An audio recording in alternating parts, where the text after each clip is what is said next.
Good afternoon, and thank you for all coming back so promptly.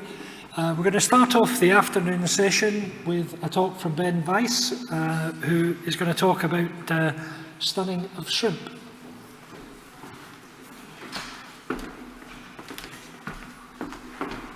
Perfect, thank you very much. I'm Ben Weis from Tesco. I'm the Aquaculture Manager, and I'm very happy to start with the best bit of the day, obviously. And I will talk a little bit about electric stun, tri-electric stun in vannamei shrimp in a commercial setting, which was a project that Tesco was involved in with several partners that I will announce later in the presentation. And I get right into it with the cheeky question, why? Why should we bother with humane slaughter of shrimp? And I think there is three good reasons. The first one is, obviously we heard it earlier on, shrimp are now acknowledged to be sentient beings, and I would say, as a retailer, we always have to be clear. They are able and capable of experiencing pain. I did not like this very diffuse answer early on, but I know from a scientific perspective, you have to be correct. It's legislation, so since this year, it is part of the Animal Welfare Act, which is important, but I think the most important aspect is it's our duty of care, it's our responsibility as a retailer. We deliver a product and the consumer expects us to do the right thing. And an inhumane slaughter of shrimp is a serious welfare issue. And that's why we actually engaged in this project already years before the shrimp were actually added to the Welfare Act. And I just want to highlight some of the numbers again, and Jimmy, you did it early on with the finfish, and with shrimp it's similar. If I compare shrimp to cattle, and that's just for the Tesco approved supply chain, so by no means global production. We have 5 billion shrimp per annum versus 1.5 million cattle. That's quite a staggering number, and that makes it even more important that we look at this aspect. And the current practices are quite dire. Most of them are suffocated, either on ice or without ice. You go straight out of the pond into a harvest bin and suffocate, some slower than others. Or immersion in ice water slurry, which I would argue is a lot better than suffocation. But there is still questions around how fast do we render the animal and how efficient is it? And do the animals suffer and do they feel pain? Which brings me to electric stunning, which I think is the superior solution in this scenario. Electric stun is widely used in terrestrial animals as well as finfish. It's also acknowledged to be effective for other decapods such as crab and lobster.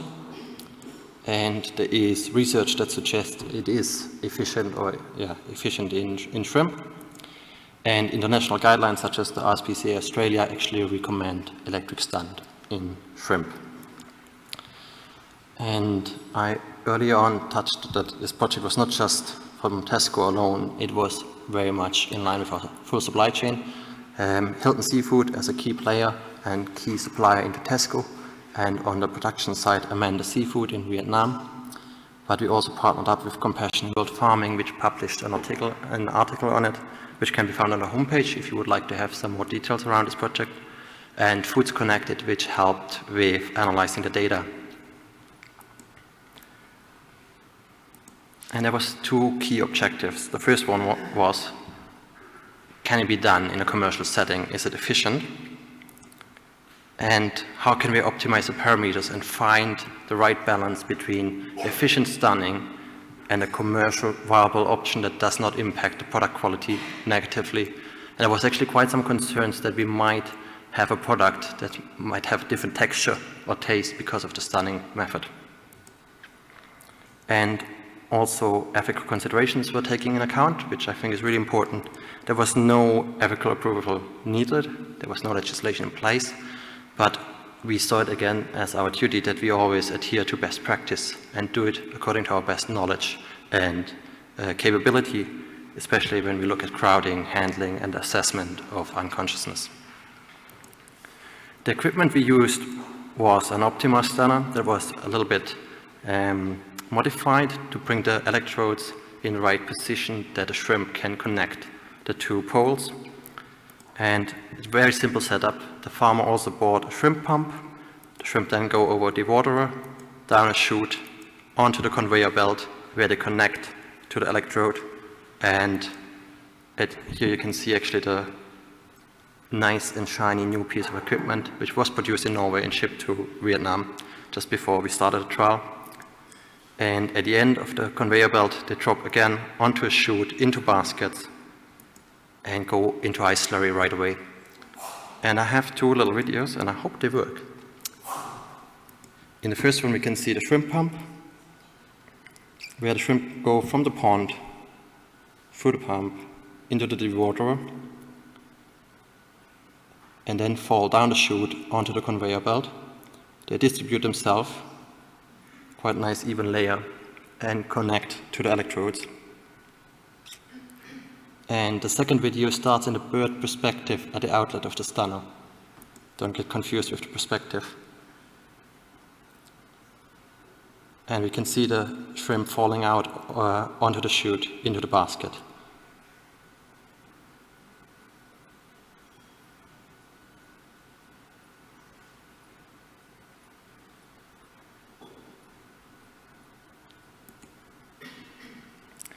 Quick overview of methodology. Actually, the stunner had a capability to change the frequency. We could change the conveyor speed and the voltage. We did decide to fix the frequency to 45 Hz based on literature, fix the exposure to 10 seconds because we thought 10 seconds is the right duration. We'd rather go a little bit longer than too short. And we tried 5 different voltages between 40 and 125 volts. And each batch consisted of 50 kilograms to start with, which would be roughly 2,000 to 2,500 animals per batch, just to give an average. And we looked at the effectiveness of the stun, indicated by leg coordination and stun damage. And then after we did that, we actually had an initial review, and we decided to take subsamples and also look at persistence of heartbeat post-stun, persistence of gill-bailer movement, and then if there's any signs of recovery when we bring the animals back into the environment. And the outcome is actually quite pretty. Nice graph. Who doesn't like a nice graph? We could plot the efficiency on an exponential trend line, and you can see the greatest improvement of efficiency was when we moved from 40 to 60 volts. And if we go above 75 volts, we can also a similarly exponential increase in burnt prawns. So that's probably about where we saw the sweet spot. There was also a significant proportion of prawns that were irrecoverably stunned, so direct stun kill, and less than 2% continued to demonstrate heart and gill-bailer activity. In conclusion, we realized that 60 to 75 volts at 45 Hz for 10 seconds gives us the best result. If we go above 75 volts, we would increase a little bit of stunning efficiency, but because we have so many burned shrimps, it does not make it viable in a commercial setting, and it's not the right way to go. And we connected that with the immediate thermal stun when the shrimp leave the electric stun, they go straight into ice slurry in lorry, which gives us 100% effective stun. And the shrimp are never out in the air for more than a couple of seconds because they go straight from the dewaterer on the belt. There is several key benefits which I think create a nice synergy between animal welfare and commercial setting. It just makes sense from both aspects. And that's always nice from a retailer perspective because that way we can convince actually the producer to use the equipment.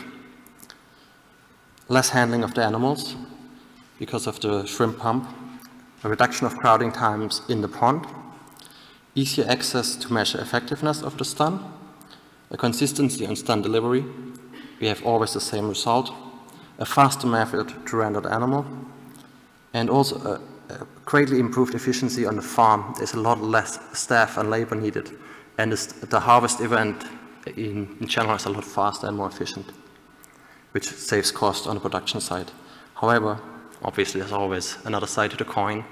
The investment cost is very high, the initial investment cost, especially in the countries where we produce shrimp, Southeast Asia, South America, which is in the moment, I think, the main bottleneck to roll it out in a wide range. But the supplier, Amanda Seafood, who run this trial with us, they actually ordered a second stunner for a farm that's not Tesco approved because they just saw the benefit in the equipment. And that brings my presentation to a conclusion, and I'm looking forward to some questions.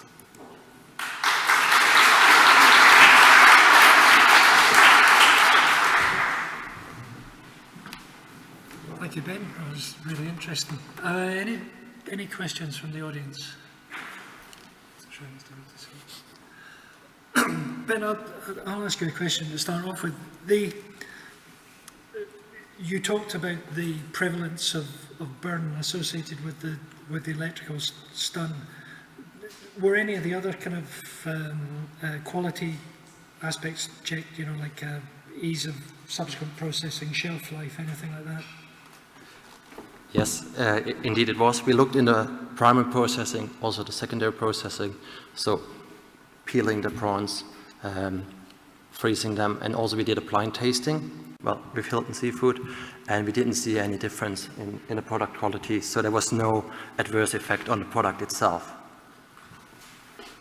To the front here. I think Bob got his hand up marginally quicker. Have you tried stunning in water? Would it be more effective? Would it reduce the burning? Again, very good question. I think there's two different methods. You can either try stun or you can stun in water. In the moment, the only system supplier in water is Ace Aquatech. We are in conversation with Ace Aquatech, but we did not manage yet to come to an agreement based on cost, quite honestly. The in-water system is probably double the price, and we already struggle with the dry stun. So we would love to see more results on that and trial it in our supply base. What do you think is the welfare experience of the 3% who aren't effectively stunned? Very good question. I would say compared to the 100% that suffocate in a commercial setting in other parts of the world, it's a lot better, because the 97% will not feel this pain. Also, we go straight into ice slurry within 15 to 20 seconds, which takes the last 3% out. Okay, thank you. One just here, 3 rows back. Thank you. You said a significant portion were stunned, killed by the electricity. Do you know how much that was and how many were then killed by the ice slurry itself? I was worried you would ask this question. I'm not sure if alpha was 5%. Yeah, I need to double check that, but it should be written in the report if you have a look on the homepage. Aaron, maybe just say what your affiliation is? Could you just say who you work for? Oh, I've done this again, sorry. Oh, I'm Aaron Body from Shrimp Welfare Project. So,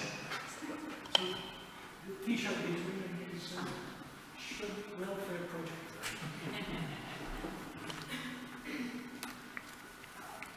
One right at the back there, please. Hi, it's Ian Robinson again. This technology seems wonderful. Is it very highly mobile? So can you repeat that? It seems like a wonderful system.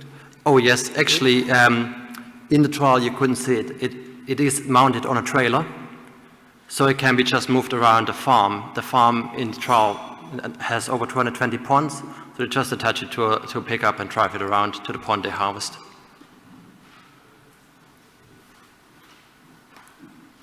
Perfect. I mean, I think one of the things that impressed me with your videos was that the harvest on shrimp farms can sometimes be a long and very protracted process by the time you get them out the net and into the buckets and all the rest of it. Whereas with that, they were out of the pond and stunned very, very quickly. So, you know, there's another advantage there, and that must affect both the product quality and also the welfare. I think that's one of the key benefits of this system. It's very simple and it's very efficient, and you save a lot of labor. If you use ice slurry, use big taps, 1 or 2 tons, you need to move them around. You have 3 or 4 of those taps. Here you need 3 or 4 people, and you can harvest the pond within less than an hour. So it's very efficient, and obviously better for the animal, so win-win. Thank you very much, Ben.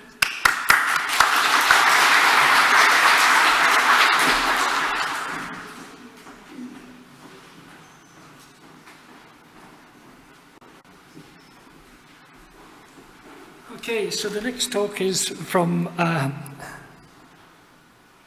not sure if we've got the right slides up here actually. We've got Ragnhild's up. It's Ragnhild next. Sorry, confusion, who's on next? And now I'm going to be challenged to say your name correctly. Ragnhild Svalheim? Ragnhild Svalheim. Oh, I was close. Sorry, a bit of a confusion there. Nilantha came up first. So, we're going to now hear about the humane slaughter of snow crab. Thank you. Thank you. The crustaceans. Yeah, so I title my presentation Humane Slaughtering of Snow Crab, but I will talk more about how we have been evaluating different slaughtering techniques. And I will focus on a bit more on the type of techniques that we used, and I will not go very much into details about the specific slaughtering methods. But we have a lot of information about that as well, so if anyone are more interested in, for example, the stunning methods and stuff, please contact me afterwards and I will give you contact details to the people who have been working with that. But before I start anything, I would just like to introduce you a bit to the snow crab. The snow crab is an Arctic type of crab species, and it's relatively new in the Norwegian fisheries. 10 years ago we were fishing nothing. But today we are fishing about 2,500 metric tons of snow crab. It's still quite a small fishery, but it is expanding. And as you can see from this map as well, the expected prevalence of the snow crab is also expanding. It used to be more in the Russian zone, but it's coming more and more into the Norwegian zone as well. And lately it's also been caught around the areas of Svalbard. And the snow crab is quite a small crab species. It can go up to about 2 kilograms at max, and it's only the legs that are really being used in this crab. I think they're a very nice looking crab. They're very nice to work with. As you can see from this picture is clearly staged because these crabs tend to be from about 100 meters and can go all the way down to 2,000 meters depth. And they don't really like water temperatures over 6 degrees. They're also very flexible crabs. For example, they can take their pincers and reach this all the way back to the back of their carapace. I learned that the hard way. And also quite feisty, and so I enjoy working with them. I guess I feel like I kind of relate to them in a bit. So there are currently 16 vessels in Norway today that are capturing these crabs, and it's all on offshore fisheries. So the fishery takes place quite far into sea, and this means that all the crabs are actually slaughtered and processed often on board these fishing vessels. And they're mainly caught using traps. And in terms of fishing gears, capturing with traps is considered to be one of the more animal-friendly ways of fishing, actually. So let's just talk a little bit about the Animal Welfare Act, at least in Norway. The Animal Welfare Act in Norway actually does not only include the cute animals, it also includes reptiles, amphibians, decapods, octopuses, and even honeybees, and it has been including these animals for about the last 10 years now. In this act, it says that animals must be treated well and protected from the risk of unnecessary stresses and strain. So when I talk about animal welfare, I often like to switch it around a little and talk about what is actually necessary stresses and strains. And in fisheries, and especially for the fisheries with crabs, which then I said are mainly used, traps are the main gears that is used. That is kind of as good as it gets right now at that level. But we can, when it comes to the unnecessary stresses and strain, it's really depending on the slaughtering techniques that are being used, and in some cases the lack of slaughtering techniques as well, and the killing methods. And the Welfare Act also says that killing of animals should take place regarding to the animal's welfare. And when it also comes to stunning of animals, it also says that animals should be stunned before they're being killed, and that the stunning method shall ensure loss of consciousness. It should last from killing starts until death occurs. And that the requirement for stunning before killing does not apply if the animal is killed using a method which provides immediate unconsciousness. But this has become this big gray area, because the Act also says that this is when animals are owned or in any way kept. So when it comes to fisheries, this has all been avoided for a very long time. And we don't necessarily talk about welfare during slaughtering. It seems a bit opposite, because you talk welfare and you talk slaughtering. The slaughtering of snow crabs, which are done on vessels, I have a video here. I'm told to wait and it should come. Here it comes, yeah. And start it. It's often done using this crab butchering machine. Very many fishermen, at least larger vessels, have started using this machine. And they call it the crab butcher. So in this video, you see that the snow crabs are here being fed into the machine, and they're being held down by clamps over their legs. And now they will go into the machine, and soon you will see what's happening once they're inside.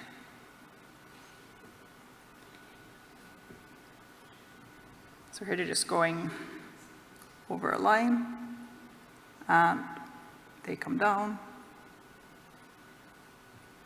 Soon. Here. So what is actually going on here is that the tops, as you can see, of the, let's go back a little, the top of the crab is just being directly taken off.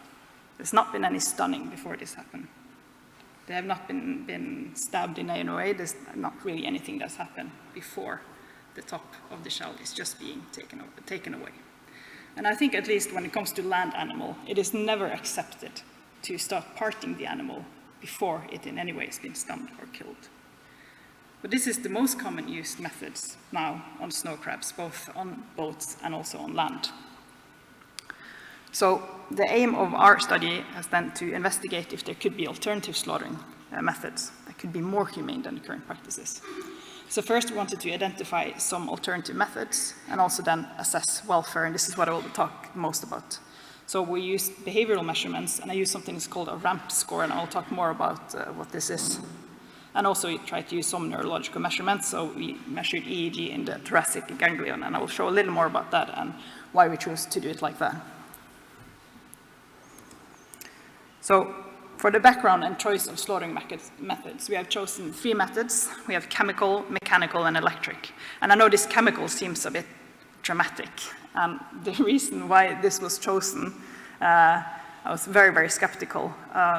So when we started doing these experiments, we wanted to do some dissections of snow crabs, and we also had a part of our team who wanted to do some impedance measurements of these crabs. And it was very important that the crabs were whole. They could not have been frozen, they could not have been cooked, they could not have been stabbed in any way. And so what I did then was that I called up the Norwegian Food Safety Authority, who are the ones to give these ethical permissions to do research on animals. And I asked them, how can I best euthanize a crab without destroying it? And they told me, I don't know. And they told me, can you figure it out? And I said, well, I would like an opinion. And so what I was told was, well, they have looked through some reports and they have looked through some things, and they said, we think you should try injecting potassium chloride. And we did some pilot studies on this without the use of EEG at first, and measuring just like if the heart would stop to begin with using ultrasound, and we concluded that injection in the heart seemed to just really, at least animal would stop moving and the heart would stop relatively fast. And that's why that method was then chosen. We also chose mechanical, because I don't know if you could see it from the video, after the carapace has been split open from the crab, it also runs over a knife. So the mechanical splitting is also what is done in fishing vessels. If they don't really have this machine, they will normally have a knife and they will just cut the crab into 2. So we also wanted to see how humane is this method. And then also electric stunning. Then we were based on this principle from the Animal Welfare Act of killing, that the animals should first be stunned. So that's why we chose to first stun them for half a second, followed by a second stun, which lasted in 5.5 seconds. So I said we wanted to do some behavioral measurements, and we used something called a reflex action mortality predictor. Now, this is a scoring system that at first was developed for for fishermen and for researchers in terms of discarding animals. So when you have a live animal on board, you need to evaluate whether or not this animal is viable, if you can throw it back into the sea. And then researchers at my institute have tried to further develop this method into also becoming sort of a vitality score to be used during research and to be used, for example, during transport studies where we've seen if you can export crabs live from Norway to Asia. And they have identified 6 of these ramps for snow crabs. The first is a so-called alignment reflex, which is how aligned the legs are. So the walking legs of the crabs when you hold it. It should be horizontally out or slightly above. And then you have a retraction reflex that has to do with the claws, whether or not by stimulation the crab will actually take the claw and pull it back. And you also have a claw reflex, which will it pins down if being stimulated. Then you have the eye reflex, so if you touch the eye a little, will the eye quickly retract? And a mouth reflex, which has to do with the parts of the mouth that you can see here. If those are hanging down, if you stimulate them, will they stay up or will they just fall down again? And what my colleagues who have been doing a lot of this storage and life keeping of snow crabs have told me is that if the mouth pieces are falling down, the crab is dead. So that's what I've been told. So here you can see an example of a very active crab and how it's responding, how it should respond, and then it becomes slightly more moderately active. Perhaps it's been out of water a while, and the last picture here is showing a supposedly dead crab.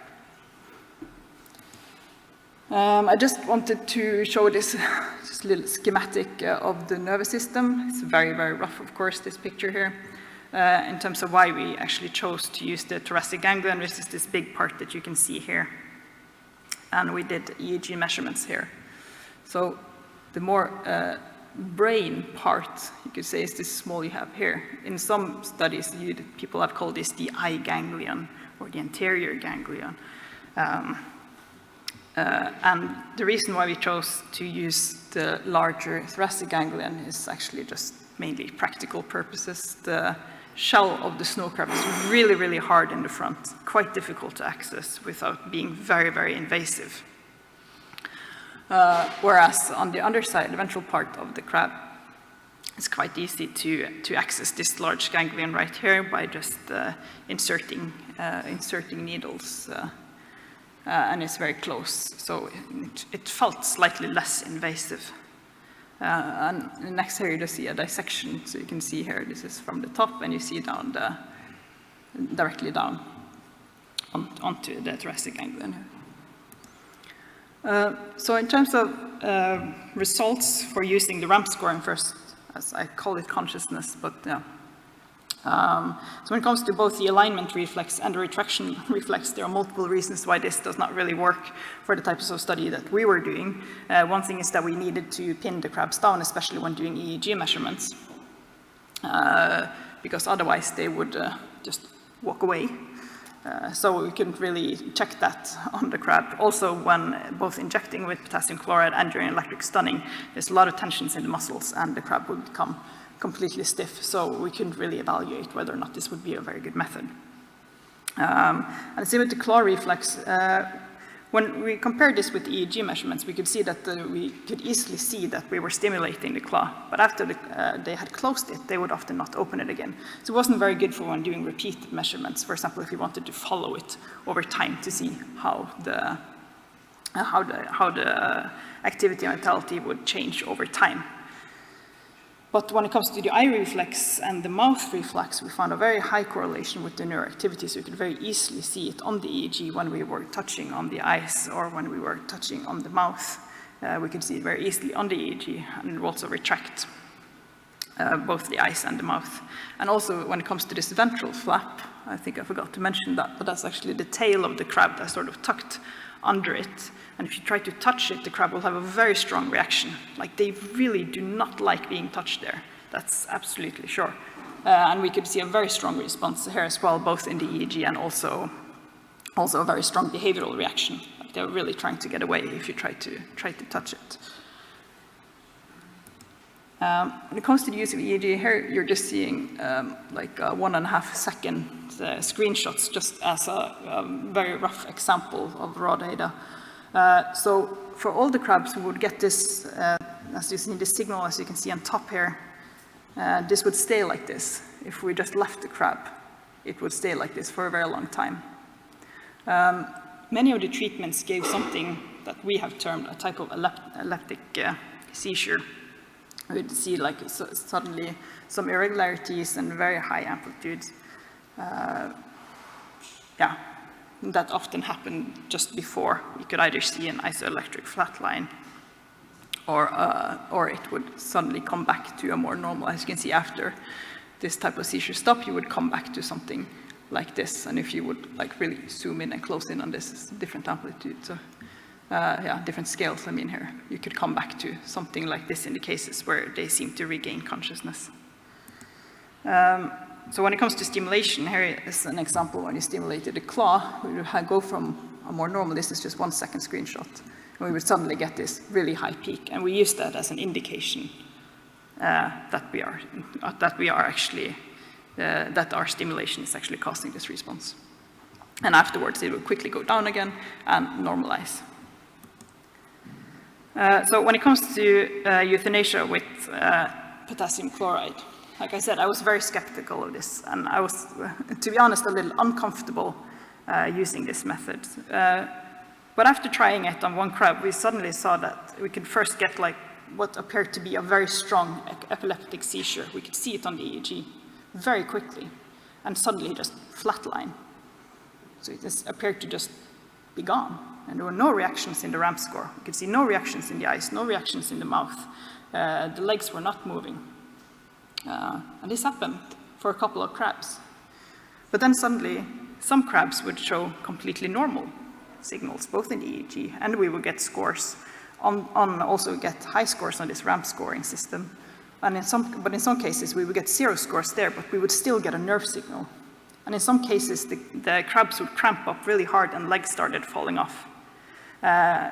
So I decided to end these trials. So we have not gone further with them, because I think there must be a better way of euthanizing crabs than using this type of injections. Although for some crabs, it was very successful, but we felt it was too variable that we were comfortable going forward with this method.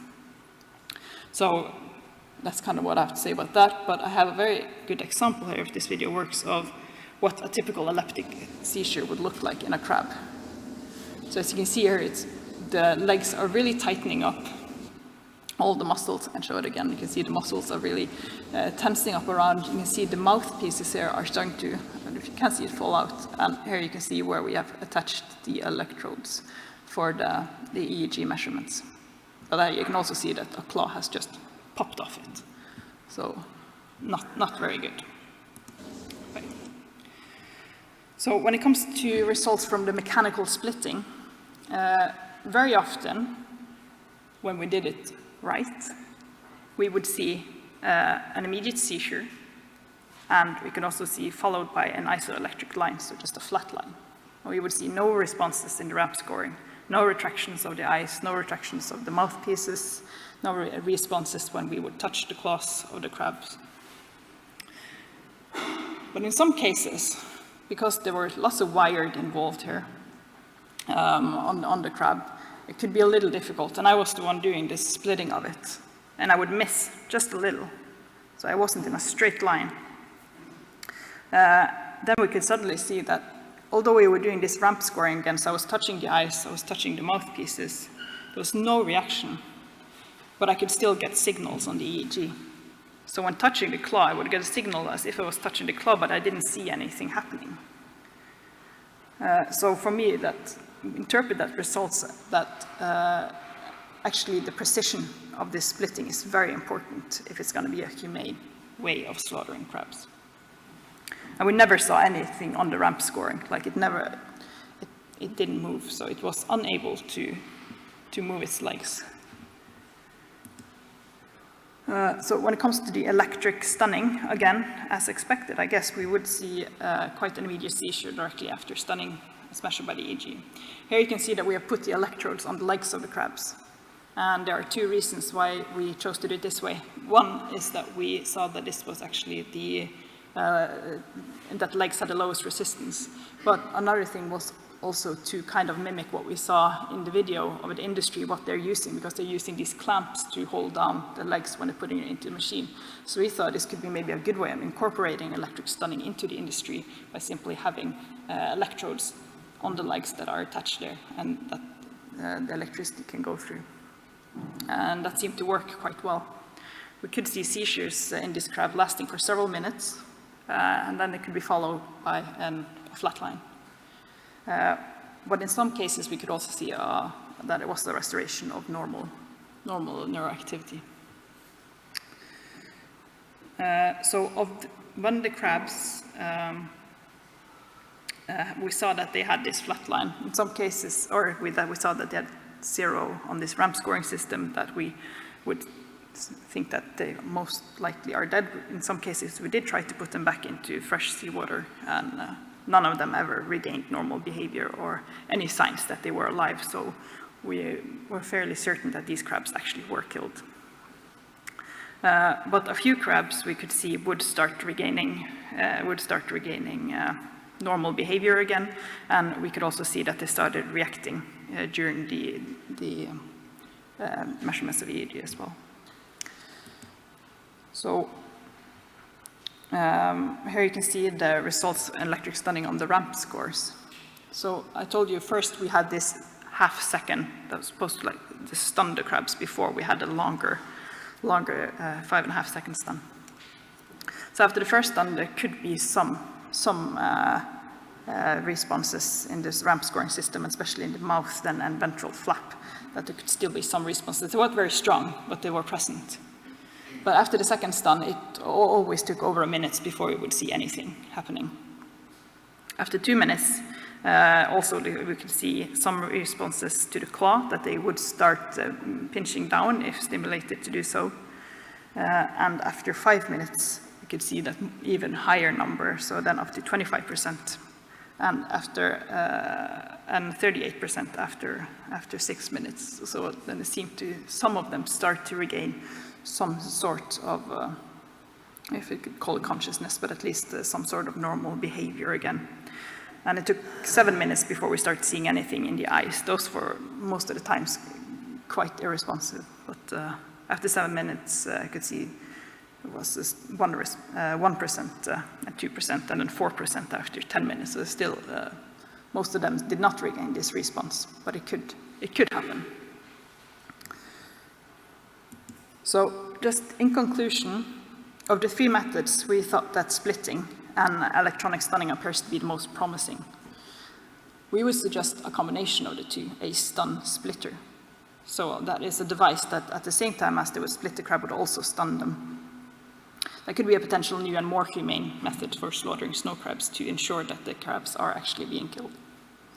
When it comes to this ramp scoring, we saw that it did not always reflect neuroactivity, and therefore we don't really consider it as fully useful for evaluating at least consciousness, and perhaps not necessarily for evaluating slaughtering techniques as a method. So thank you very much. I'm happy to answer any questions.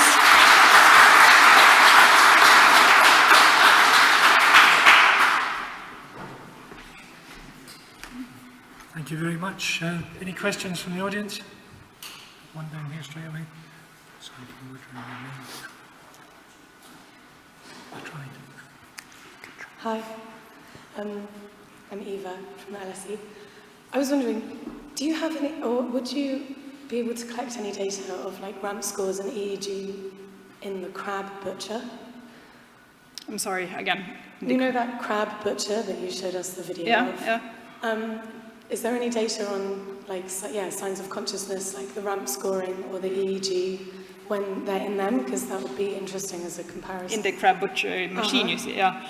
So if I would have shown the video a little further, you would have seen that what's happening quite quickly, or maybe some seconds after this top has been flipped off, is that there will actually come a water jet up that would just take out everything that's in the crab and sort of rip it apart.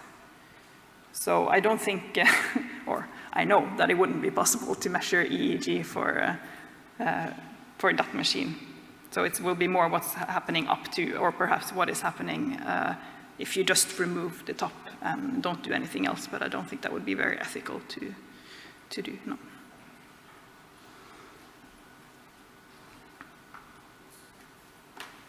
Any more questions from the audience? Can I maybe ask something?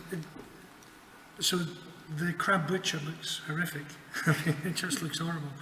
And some of these stunning techniques seem to be showing some promise, at least. Has there been any communication with the fishing boats to see what they think about the potential of changing the system? No, I haven't talked directly to fishing boats or to fishing vessels. There's still a bit of a tendency when discussing, well, animal welfare with fisheries, that it's a bit of a touchy subject. But we are in contact with industry partners in Norway that are creating machines, and they're very much willing to try to develop a stun splitter, and hopefully, most likely then with pressure from market perhaps, to have more humane slaughtering techniques, that it will be incorporated into more fishing vessels.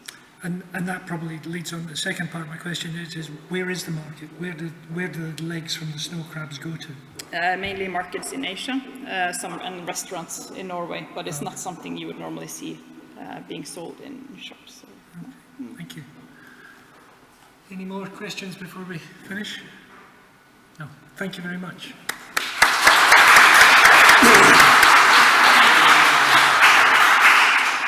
It's your turn now, Nilantha. So the next talk is on another HSA-funded project. It's a systematic review related to stunning in capture fisheries. That's right. Nilantha. Thank you very much. Thank you, everybody. First of all, I thank you for Jimmy about the setting up the tone, because he talked about the importance of the farm fish. I think it's quite relevant to the wild-caught fish as well. So two things important in terms of the production. I think we are like 50-50 now in terms of nowadays. And also it's very important to say about the cheap protein source everybody can access around the world. So that's the two important thing. So in terms of the project, which is funded by the Humane Slaughter Association for the Harper Adams University, and there's a research group we're working on last couple of 2 years. Actually, we are just ending the project, probably end of this month or within a couple of weeks. So today I'm going to talk about the systematic review and a feasibility study of humane stunning in wild capture fisheries. So that's something I think is timely, important topic as well.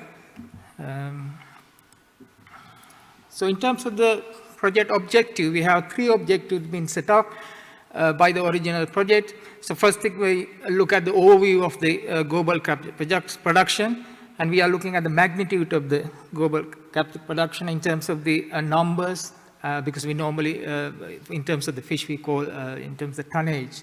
So we're looking into the numbers and the method by these fish being captured and killed, and also the geographical distribution of this production, and also the extent to which these fish are being stunned.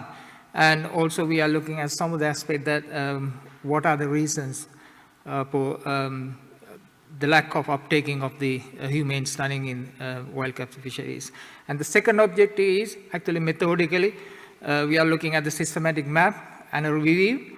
And what we do in here is systematically collate and catalog, and we study about the primary research being published in the literature and also some grey literature. And also the third topic, I would say that's is the most, I think, difficult thing when you think about all these 3 topics. So it's the feasibility study. So in terms of the feasibility study, so we have an approach. We are looking at where actually the stunning method can be implemented and what are the reasons, barriers, and so on. So I have a couple of slides on that at the end of the project. Right, first topic. So it's about the overview of the worldwide wild capture production.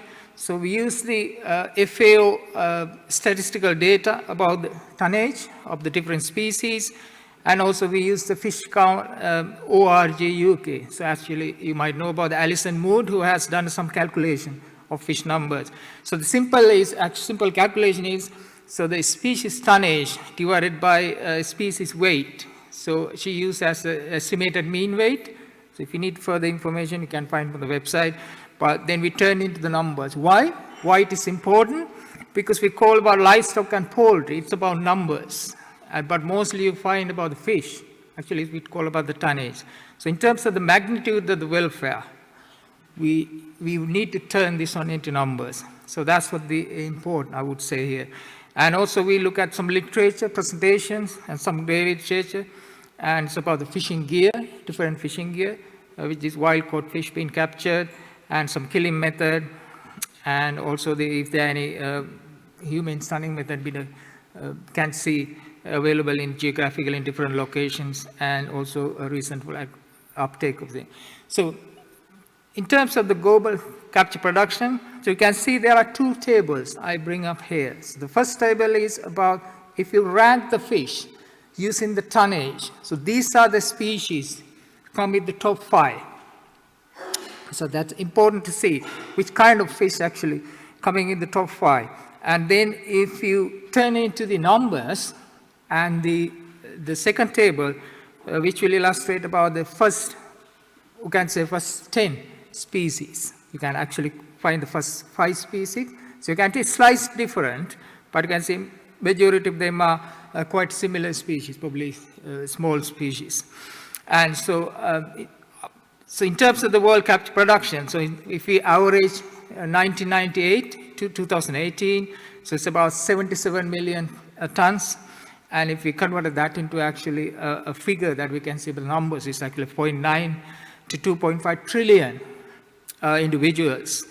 And it's mainly the marine capture, and also they might know about the most production actually coming from the Asia, obviously China, I would say, most of the, in terms of the countries.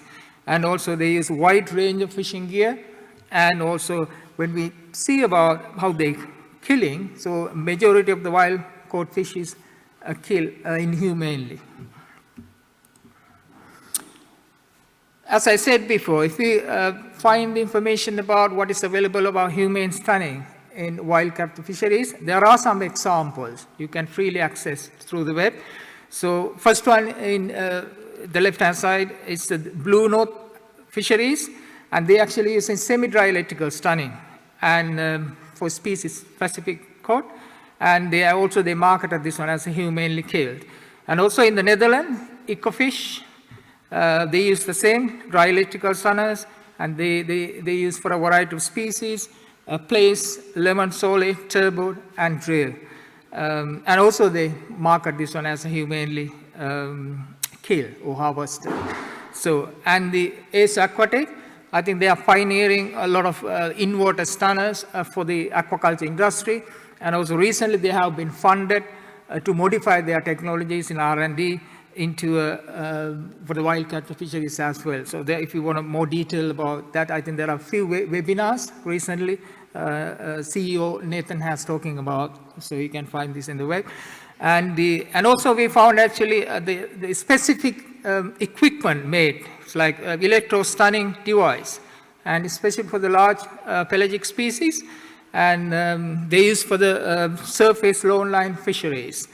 And also the wild salmon direct is another example. Actually, they use the different methods. So it's the automated percussive stunning for their sockeye and coho salmon. And also I want to mention about the last thing is about the ikijimi. So that's something mostly the Japanese invented. And actually Australian government, there are some documents about the Australian government that has been recommended for certain commercial fisheries, especially for rod and hardline fisheries. So,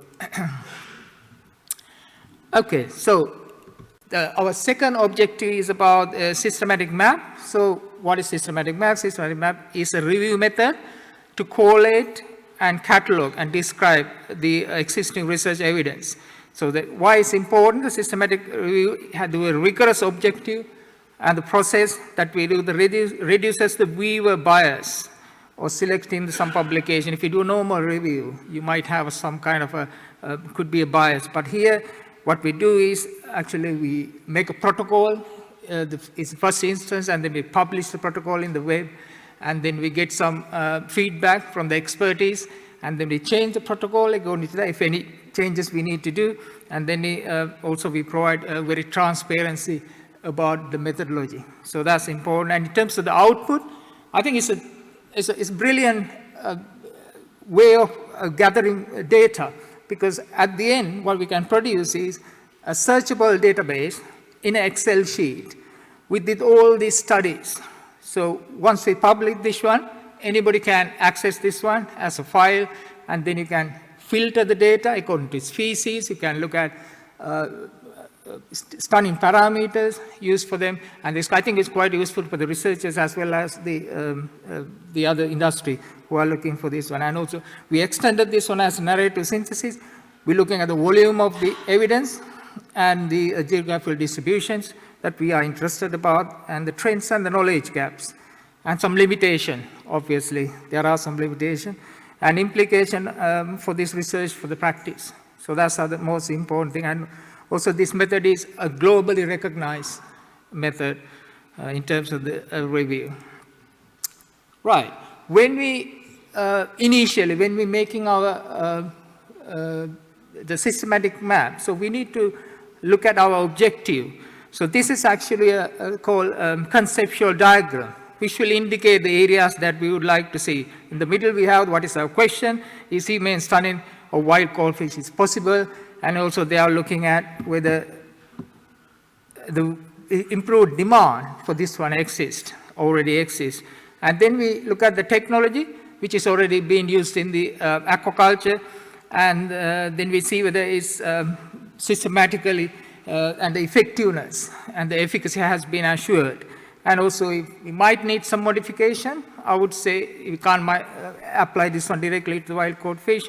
And if we need any modification, or maybe it's a scale up the technology. And also, this technology need to be validated. And then for the validation, there are some guidelines. So we can find from the OIE and IPSA. And also, not only that, actually, we have to think about the socio-economic aspect of the acceptance of this stunning method, Litopenaeus method. So first we have to look for any additional cost which will need to implement this one. Also with the supermarket willing to pay, with the consumer willing to pay for a higher price for this one, and also the consumer perception on this. And also I like to highlight is something probably you know about labeling and the certification schemes available for aquaculture. We don't know whether we can achieve one day something like this. It's humanely harvested and stun and kill. So there's a possibility all as well. And always we need something legislation background for these to be implemented. Okay, so this slide I would like to say about our key finding. So 3 key findings of our systematic map is about the majority of the research has been done for the aquaculture industry. So that's one of the, as we expected actually. And there are a handful of, I would say numbers, maybe 3 or 4 maximum, limited number of publication on the wild-caught fish. And mainly the stunning technologies, if I say, has been used like percussive stunning and electrical stunning on that. And also then we have to think about the primary research evidence we gathered from here. So we can transfer as humane method into the aquaculture, into the wild-caught fish. So in terms of as I said, most of the research has been done in the humane stunning, and particularly this has done in the laboratory conditions. So then also we have main 2 stunning technologies, electrical stunning and automated percussive stunning. And also we found actually good evidence and potential synergy between the improved welfare and quality of the product. I think that's the important aspect if you think about transferring the knowledge to the wild-caught fish. And also economic analysis. So this is very much need for sustainability. And we found only one study which has achieved for the, that's for the aquaculture industry. There are no more any studies being done for the wild-caught fish industry. So that's mean actually there's a need to transfer humane stunning technology, which is actually found and developed in the aquaculture industry, into a commercial fisheries. And in terms of the evidence transfer and the knowledge transfer, the wild-caught fisheries, so we need, what I want to say is actually, we found the evidence that this already started, and I would assume that this will be continued. And the challenges, it's difficult because it's a different situation if we look like in aquaculture, because a lot of fishing gears are different. So the way that we fish capturing is different. So there's a big challenge on this modification of this, the capture method as well. And also we need the scientific validation of any commercial wild capture fisheries implementing these technologies, and some of these studies may be actually out of date because we can see consistently on the published data, and there are gaps. Sometimes I think the industry is moving fast than the research, I would say, because when the industry find any difficulty or anything, actually they quickly evolve and find the new R&D to mitigate this one, but it's not been documented. So that's been, we have to think like that. So, and the main conclusions and the recommendations, and the, in terms of the, as I mentioned before, species-specific humane stunning protocols needed, good welfare.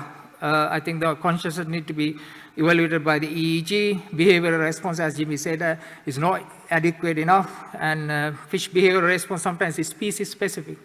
And correlation between these indices and with the neurological activity in the brain need to be established. So trends and the knowledge and the gaps in the future. So I'm not going to discuss in detail this one. So it's the same one that I mentioned about the scientifically tested very small minority. We need to have the EEG, and we need to transfer the knowledge into the from aquaculture into the wild-caught fisheries, and to the evidence of testing this one in the onboard vessels is scarce. And also we need to have a look at the welfare and the quality of that. So in terms of the, I've got a couple of, maybe 1 or 2 minutes if it's possible. So I will take a feasibility study that we conducted. So we were looking at actually aiming to see where we can implement these technologies in that, in terms of there are 3 aspects.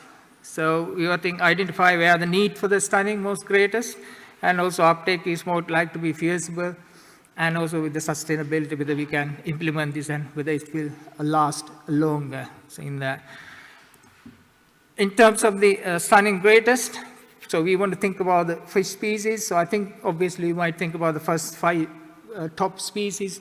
What kind of fish species are? They are smaller. It's not really we use for the human consumption, mostly for the fish meals. And in terms of the fish gear, as I mentioned, we need to see a lot of development on that. We need to modification, because of the top 5 species actually caught by the seine nets. So when you use the seine net, the welfare is so much compromised, and the implication of that is actually we need to find a way actually using other humane stunning method, because it's difficult to maybe if we had to pump the fish into the vessels or something like that, and obviously the available of the stunning technology. And if you think about the feasibilities, we need to look at whether any stunning parameters been available for the wild-caught fish, and also the knowledge gaps, because if we have a survey with our different stakeholders, we found that the fisheries have very much minimum knowledge on this, and the retailers, what they say is they can't find any humane stunned fish, wild-caught fish. So the change is need. So much it actually changes need from the company policy. So that's the important point that I would say in here. And also the lack of demand, and also lack of legislative background. And so the final slide. So if we think about the sustainability, we need to do more studies, reflect the cost-benefit analysis as you think about, and the lack of collaborative research. because we with the academia and the fish tank development industries, but we forget about the vessel builders, because we need to do some modification with them. So we need more funding, larger grants, probably we can work on new research. And also I would say it's a win-win solution, because if we have the product humanely killed, if we have the customer perception of buying this product, I think that's a great opportunity in terms of the sustainability. So I must thank for all our team who worked this project for the last 2 years tirelessly, and I would say thank you very much for listening. And if we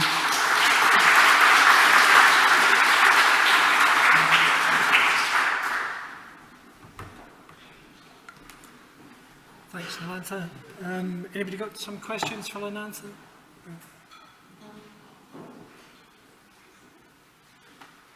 Again, I'm going to ask you one.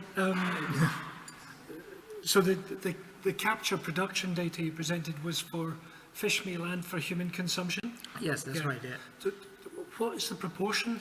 How much goes for fish meal and how much goes for human consumption? As far as I can remember, I think 60% or more actually. It depends on the species as well. Yeah. But in general, I would say like 60% is actually for the human consumption and 40% for the fish oil and fish meal. And so if I understood, the kind of take-home message at the end was that the lower hanging fruit were the bigger fish for human consumption. Is that about fair? It's like a mixed bag actually. Yeah. In terms of the human consumption, there are some high-value fish and the low-value fish as well. And so if you link that one to the topic that I mean, in terms of the human stunning, probably there's a way that we can start from, I would say the both aspects. So if it is possible, like in-water electrical stunning, on board, if you pump in the fish brought from the seine net, and if you can modify that one, so that's good one approach that you can apply. But in terms of the large fish like tuna, so probably you can use that for the, like ikijimi. So you can promote them as well, because they are high value species and they can sell in a higher price. So the consumer will pay for the higher price as well. So that's what I would say. Thank you. Any questions before we finish? Good to be able to see with the lights in your eye here. Oh, there's one at the back. It's Hans. Thank you for your very interesting presentation. I fully support your conclusions that we lack data and validation of methods used. That's crucial as well. And I would like to provide you with a little background information on ecofish. Ecofish made various claims in the media that science supported their claims. This is not correct.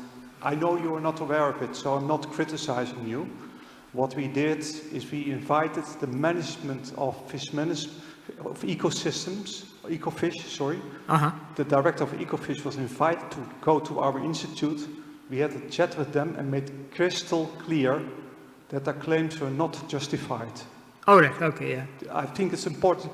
And the other companies like Blue North, it's great that they make this transition. Please don't misunderstand me. No. But their claims are not justified. That is the issue. And I'll give you one example. Bycatch that's supposed to be released into the sea, fully alive. Definitely, yeah. On board of ecofish, it's passed through the summer. Okay. That is why I'm really, they need to change their methods, they need to make it better, and the claims are not justified. Yeah, thank you very much, because I think I agree with you what you said about, but it's a starting point, and there's ways that we can improve, and probably we can do a lot of things before they come into the scanner. I think it's probably we can discuss on that, and thank you very much. Thank you, Nilantha.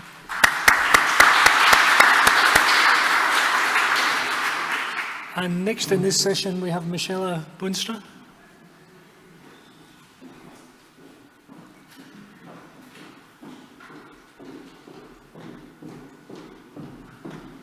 Okay, you know how to navigate this, yeah? Sorry? You're okay I think to I'm clicking. Yeah, just Yeah. any problem.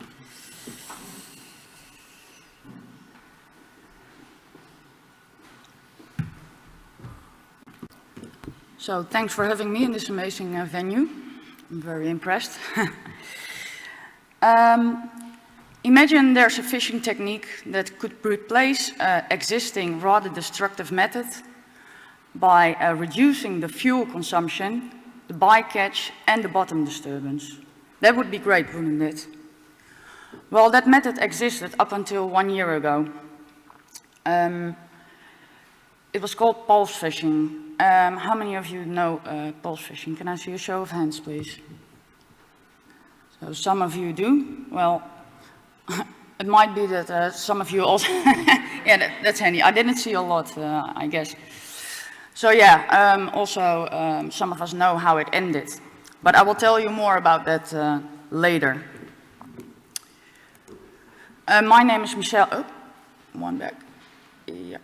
My name is Michelle Boonstra. I'm not here to promote pulse fishing at all, but I do want to take you along the lessons that we can learn and how to achieve a transition in aquaculture and fisheries with regards to animal welfare.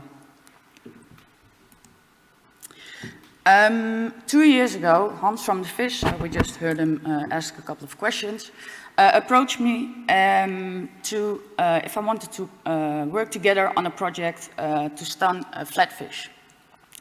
I was enthusiastic immediately, but during our conversation I asked him who's going to use that method and why would they do it? We all know that if we will wait until fishermen will use that method because they feel sorry for the fish, it might take a while. And the machine might be catching dust on the dock of the bay, so to say, and that would be a shame, of course. During our conversations, we decided to add other expertises to our project. This is our project, the outline, the stunning of fish at sea. As you can see, it of course contains technological development. Of course, we also established specifications for the target species, plaice and turbot. We design and construct a machine and test it on board regarding the EFSA regulations, of course, and if necessary, adapt the machine. But we also, beside this technological part, we also added a valorization component. We do supply chain research for the target species to see who the consumers are of these species. But also we did a in-depth consumer research. That was about a month ago. I was able to join myself from behind blinded glass. I have to say it was interesting, but also rather shocking. For example, the consumers, they reacted to our project objectives by looking around if they were on candid camera and laughing because they didn't really believe that fish stunning was something serious and it wasn't real. So yeah, there you are with your project. Also, we have to look at market visibility. Consumers find it important, as being said. That's what they say in questionnaire. It's also always the question if they find it important, if they have to draw the wallet as well. But yeah, that's why we want to have a look at market visibility as well. We're looking into should it be part of a certification scheme or should it be incorporated in the seafood guide from the organization where I work. And traceability is of course important as well to prevent greenwashing and to make sure that the origin is really true. And economic analysis also, as mentioned before, it should be doable for the fishermen as well, an attractive business model. So this all creates an incentive. But as we all know, animal welfare is a touchy, sensitive subject. So we think communication also really contributes to this. Stakeholder engagement is really important. We will see later why. Dissemination, so had to communicate your results to the public, to the government, to everybody. And education as well. This project is a multidisciplinary team. It includes a fisherman, obviously, an NGO where I'm working at the Good Fish Foundation, a research institute, but also a fishery education platform. PROCE. And this all contributes, I see some letters are missing, but this contributes all to acceptance. And we think these are three key aspects to achieve transition. So that's a lot of extra effort. Why would we do all of this? Well, to underline the importance, I will go back to the pulse fishing and to tell you a little bit more about that. So, pulse fishing. This was invented as the replacement of the conventional beam trawling. Beam trawling has had serious criticism because of their ecological impact.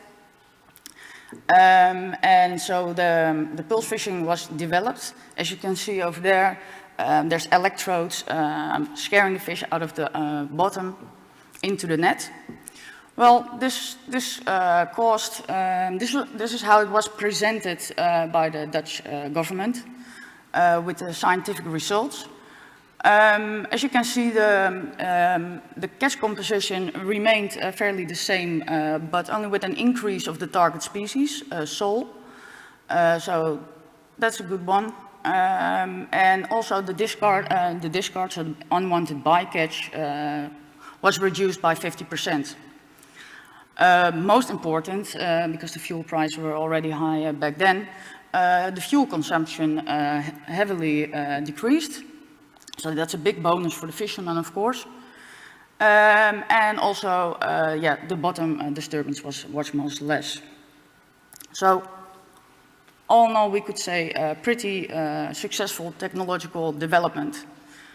As I said, the fuel prices were high, so the incentive was also good. But somehow,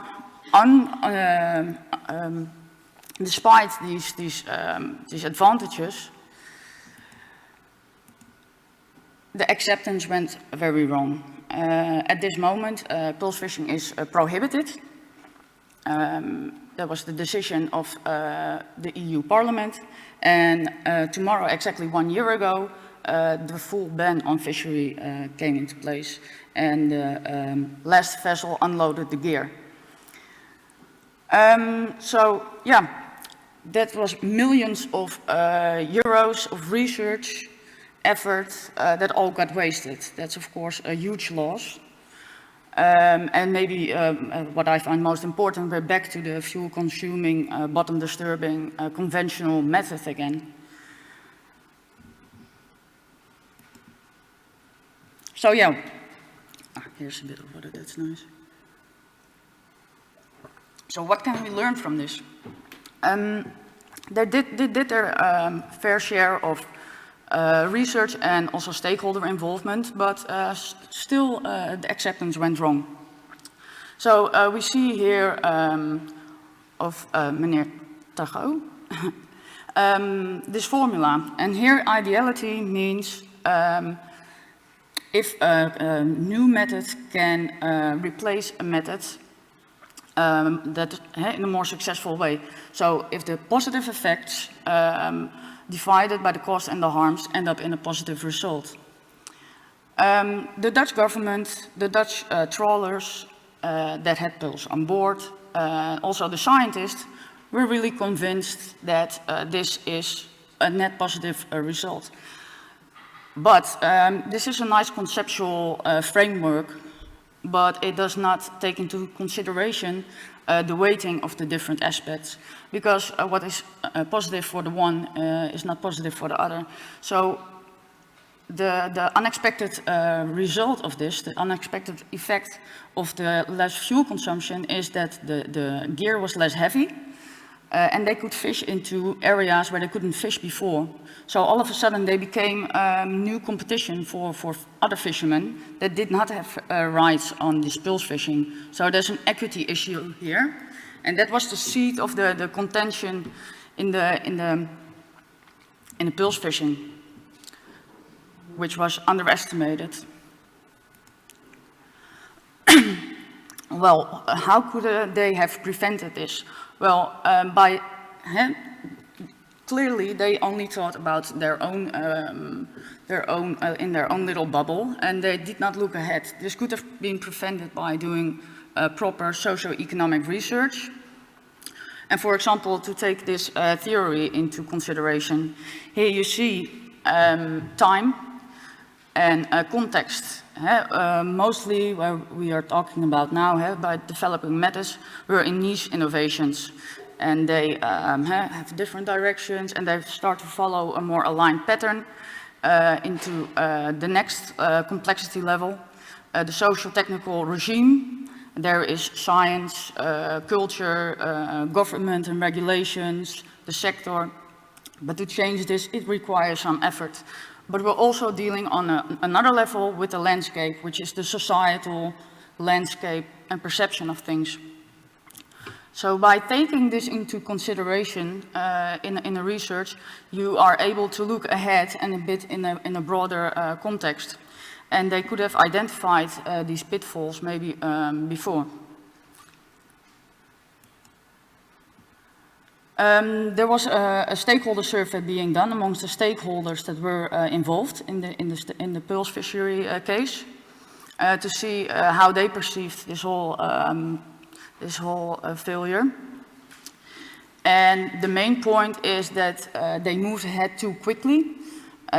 Before all research was being done, already licenses were given out. They also thought there was a lack of transparency. There was not enough communication from the government and the scientists, but there was a lot of communication from NGOs that were opposed this method. And there was not enough focus on socio-economics. And they also had the idea that science and politics were intertwined. They were not involved at the right moment. So they were involved, especially the Dutch stakeholders, but on the international level, the stakeholders got involved when the method was already well developed. So they didn't really have the feeling that their opinion was really meaningful. So all in all, this resulted in trust issues, which of course does not contribute at all to acceptance. So the technology was there, the incentive was definitely there as well, but the acceptance went wrong. So if we look at the pulse fishing, it could have saved a lot of effort and resources if there was socio-economic research being done. That's why also we included it in our project, of course. And of course it doesn't really guarantee a success, but it does maybe avoid these pitfalls. So that's why we think there it is. Acceptance, incentive, and technology are the key pillars for achieving transition. That was it. Thank you.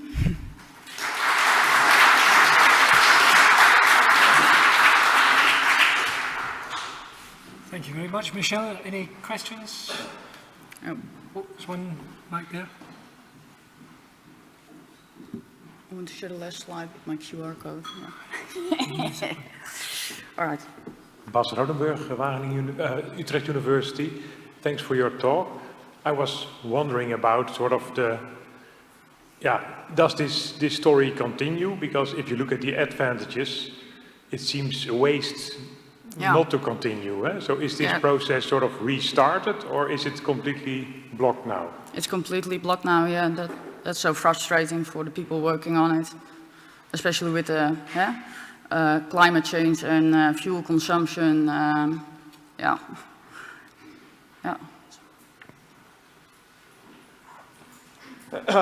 Jos Houdijk, SIOC, but also still a Dutchman. Following on from that, I'm actually a little bit disappointed as well, of course, from hearing this outcome. But ultimately, if you have a technological solution that seems to be positive and a socio-economic aspect that seems to be more challenging, is there any way at all how these can be combined in a common currency in order to get an outcome? Or is it always that socio-economics can throw away every possible advancement.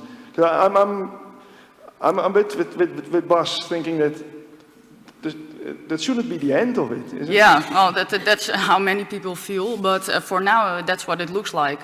So that's why it's so important to think ahead, because it appears that it's difficult to turn back the time or to change things now. Yeah, and especially with touchy subjects like animal welfare is as well. Once it goes wrong, and sometimes it's difficult to turn it back. So that's why I emphasize the importance of it. But yeah, if you want to lobby for it, many people have tried before. Yeah. Any final questions? Or no? Thank you very much, Michelle. Thank you.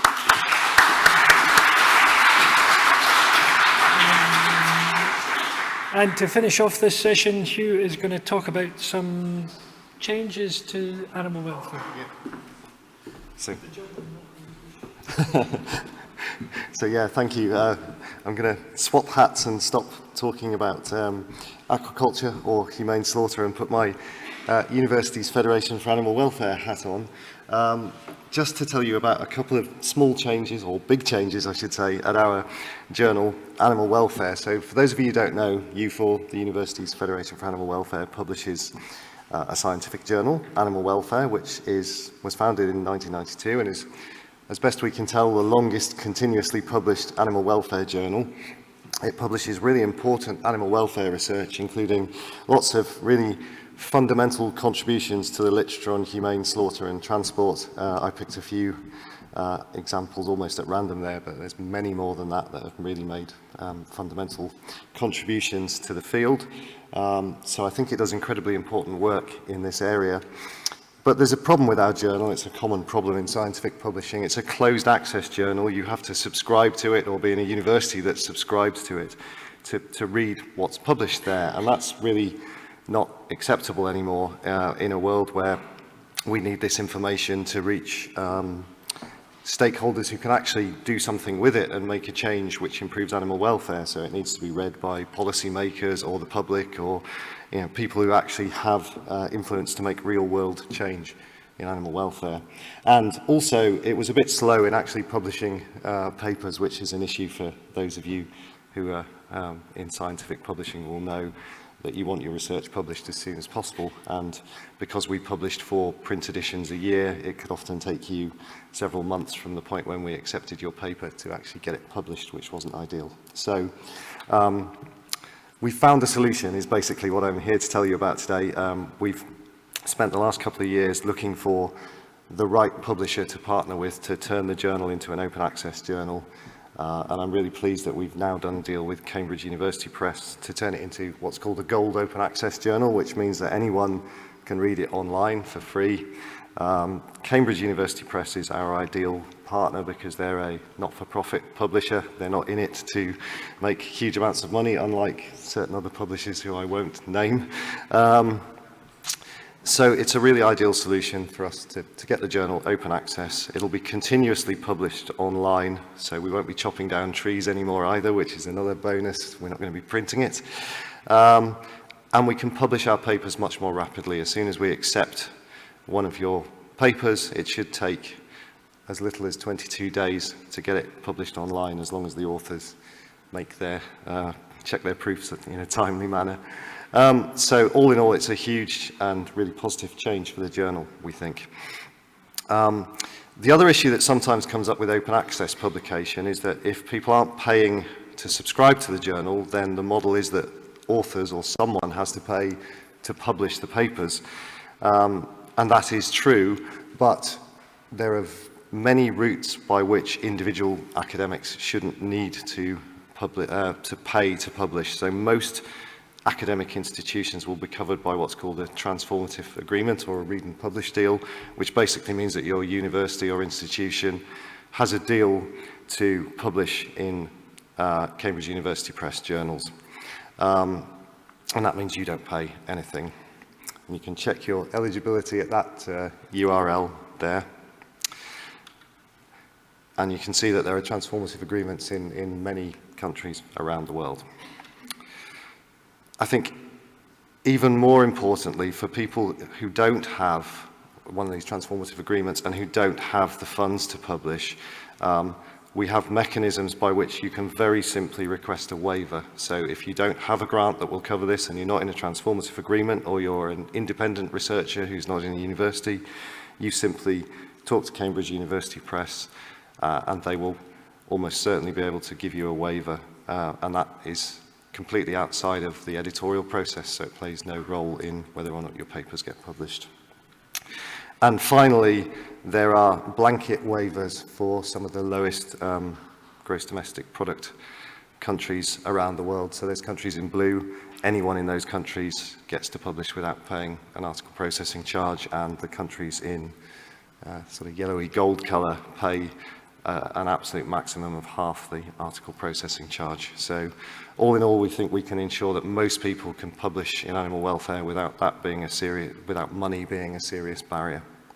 So that's it really. We've got a really good deal set up. It comes into effect fully next January. So most papers that are under review now, or certainly any new submissions, will be published open access from January. If you would really like to take advantage of not paying any article processing charges and you're not in one of those deals, if you can get your paper in by the end of July, we won't charge you an APC. So if you can write really fast, send us your papers and you'll get a freebie. After that, people will need to have one of those routes to paying an article processing charge. I'm just going to do a tiny little bit more plugging for animal welfare.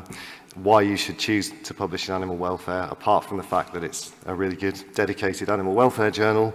It has a pretty decent impact factor for its field, which has been going up over recent years. You may well not care about that, but your head of department might, so it's worth noting that.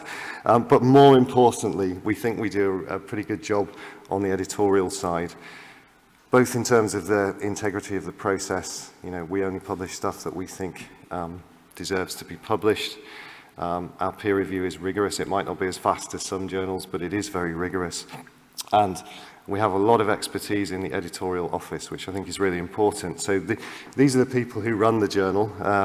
So I'm joint editor-in-chief, but we've got a much more expert editor-in-chief in Beata, who you've met earlier on. But even more importantly, perhaps, the people who steer your paper through once it's accepted, our managing editor and our sub-editor, are both veterinary surgeons. One of them's got a PhD in animal welfare. This is not your average journal where it's a couple of folk in an editorial office somewhere who don't understand the subject matter that you're publishing. These are people who understand what you're trying to publish and can help you get the paper in the shape to be published. And that's what makes animal welfare stand out, I think. And we also have a very expert editorial board, including a specialist section editor on humane killing and slaughter, which is Jess, who's over there somewhere. You'll be hearing from her in a little while. Also, Bass is in the room, who section edits on poultry. And I'm so sorry, Jimmy, I didn't underline your name, and you're on there as well as the section editor for farmed fish. So you can see that we've got lots of expertise on the editorial board as well, and I think that's another thing that sets us apart, that we've got this level of expertise to get the papers steered through. So that's it really. All of us who are in the room, including Steve Weddell, who's the section editor, who I think, managing editor, who's at the back somewhere, I think. Yeah, he's at the back corner.